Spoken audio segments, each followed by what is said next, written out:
नमस्कार, मैं हूँ पुनीत मौर्य। आप लोगों को जो है ह्यूमन रिप्रोडक्शन मानव जनन का ये तीसरा पार्ट है। पहला पार्ट, दूसरा पार्ट में आपको इसी चैनल पे है और ये तीसरा पार्ट है। तो नर जनन तंत्र क्या होता है कि ये चित्र डायग्राम जो है यूपी बोर्ड हिंदी मीडियम के लिए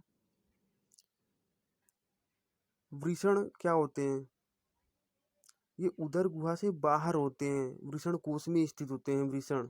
ठीक है, मैं नीचे से स्टार्ट करता हूँ। वृषण जो है उदर गुहा के बाहर स्थित होते हैं, वृषण कोश में स्थित होते हैं। ये ऐसा क्यों होते हैं? क्योंकि इनको बॉडी के टेम्परेचर से 2.5 पॉइंट कम होना चाहिए स्पर्म के फार्मेशन के लिए। स्पर्म का फार्मेशन के लिए बॉडी के टेम्परेचर से इसका टेम्परेचर कम होता है।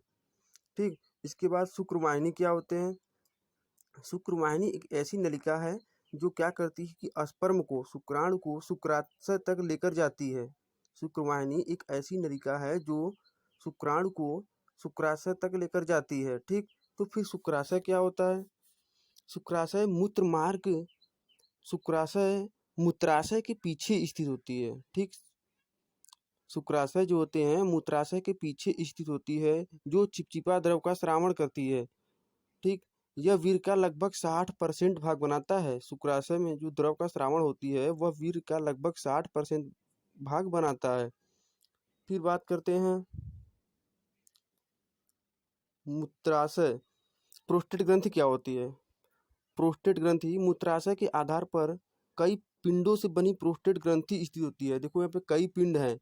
मूत्राशय के आधार पर कई पिंडों से बनी प्रोस्टेट ग्रंथि स्थित होती है, जो वीर्य का 25 से 30% भाग बनाती है। यह वीर्य का 25 से 30% भाग बनाती है। उसके बाद शिश्न क्या होते हैं? शिश्न, शिश्न मीन्स होता है पेनिस। यह बेलनाकार नर मैथुनांग होते हैं। यह बेलनाकार नर मैथुनांग होते हैं। शिश्न मुंड पर मूत्रोजनन छिद्र खुलता है, जो नीचे देख रहे हैं ना, शिश्न मुंड पर मूत्रोजनन छिद्र खुलता है। उसके बाद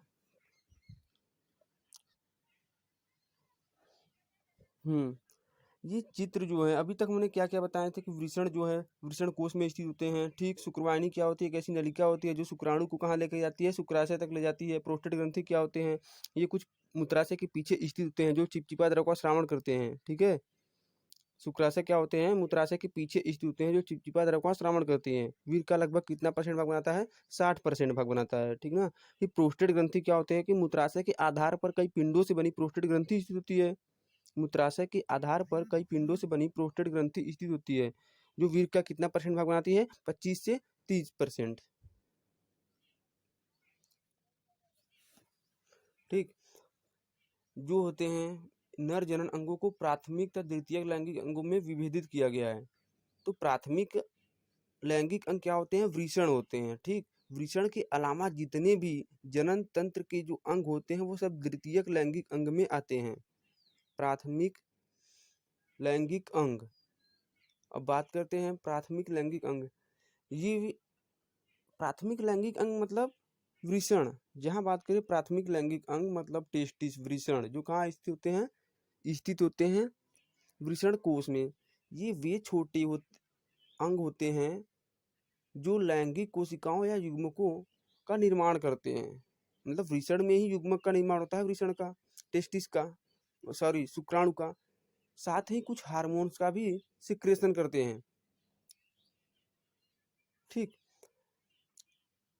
ये अंग जनन कहलाते हैं, गोनेड्स। नर में वृषण कहलाते हैं तथा जनन कोशिका शुक्राणु का निर्माण के लिए उत्तरदायी होते हैं, जब उदर गुहा के बाहर वृषण कोश में उपस्थित होते हैं। सब बता चुके हैं। वृषण के 2 भाग होते हैं, शुक्राणु का निर्माण करना, दूसरा होता है टेस्टोस्टेरोन का स्रावण करना। द्वितीयक लैंगिक अंग में जितने भी अंग होते हैं सब द्वितीयक लैंगिक अंग में आते हैं, सिवाय टेस्टिस को छोड़ करके, वृषण को। ठीक, इसके बाद हम बात करते हैं द्वितीयक लैंगिक अंग में क्या क्या होते हैं। अभी तक हमने बताया प्राथमिक लैंगिक अंग में कि वृषण होते हैं प्राथमिक लैंगिक अंग, जो गैमिट्स का निर्माण करते हैं, मतलब स्पर्म का निर्माण करते हैं, और कुछ हार्मोन्स का स्रावण करते हैं। क्या लिखेंगे आप? कुछ स्पर्म का, कुछ हार्मोन्स का स्रावण करते हैं जो क्या कहलाते हैं, वृषण।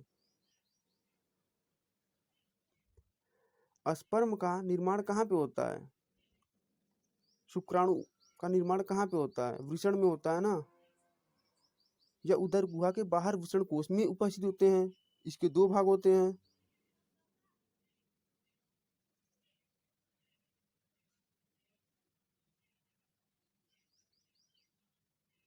इसके दो भाग होते हैं, ठीक।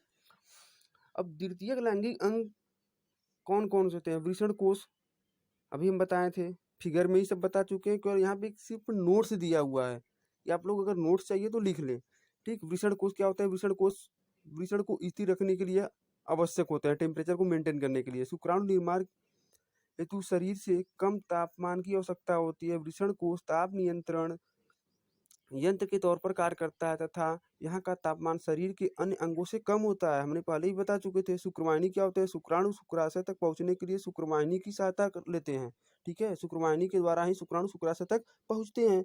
शुक्रवाहिनी मूत्रजननिका के साथ एक संयुक्त नली बनाती है, अतः शुक्राणु तथा मूत्र दोनों समान मार्ग से प्रभावित होते हैं। यह वाहिका शुक्राशय के साथ मिलकर स्खलन वाहिनी बनाती है। शुक्राणु, अब बात करते हैं शुक्राशय की।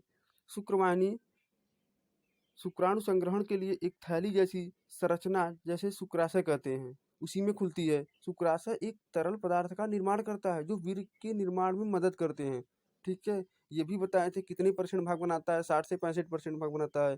प्रोस्टेट ग्रंथि क्या होते हैं? ये अखरोट के आकार की कई पिंडों में होती है। ये बहुस्रावी ग्रंथि होती है जो एक तरल पदार्थ का निर्माण व उत्सर्जन करती है। यह तरल वीर्य का भाग बनाता है तथा शुक्राणुओं को गति प्रदान करता है। मूत्र मार्ग क्या होते हैं? यह एक पेशी नलिका है जो मूत्राशय से निकलकर स्खलन वाहिनी से मिलकर मूत्रजनन नलिका बनाती है। इसमें से होकर मूत्र, शुक्राणु, प्रोस्टेट ग्रंथि आदि के स्राव बाहर निकलते हैं। यह नलिका शिश्न से गुजरकर मूत्रजनन छिद्र द्वारा बाहर निकलती है, ठीक। मूत्र मार्ग ऐसी कॉमन मार्ग होती है। इससे क्या होते हैं कि स्पर्म का रिलीज होना, स्पर्म भी बाहर निकलते हैं और यूरिन भी। शिश्न क्या होते हैं?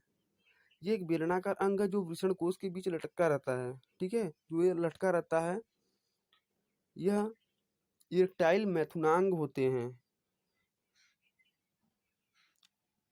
यह छोटा तथा मूत्र विसर्जन के काम आते हैं। मैथुन के समय यह आकार वीर्य को मादा जननांग तक पहुंचाने का कार्य करता है। स्पर्म को मादा जननांग तक पहुंचाने का कार्य करता है, ठीक। मादा जनन अंग क्या होते हैं? ये चित्र दिखा गया है। अब अगले वीडियो में बताएंगे कि मादा जनन अंग क्या होते हैं, इसके बारे में बताएंगे, ठीक है। स्त्रियों में भी जनन तंत्र को प्राथमिक व द्वितीयक लैंगिक अंगों में विभेदित किया गया है, जैसे पुरुषों में किया गया था। नर जनन अंग प्राथमिक में कौन थे? टेस्टिस थे। उसी तरह इसमें मादा में कौन होंगे? अंडाशय। तो इसके वर्णन को हम अगली पार्ट 3 में करेंगे। तो अभी तक आप लोग इसको नोट्स के लिए आप इसको स्क्रीनशॉट भी कर सकते हैं, अदरवाइज ऐसे भी लिख सकते हैं, ठीक है।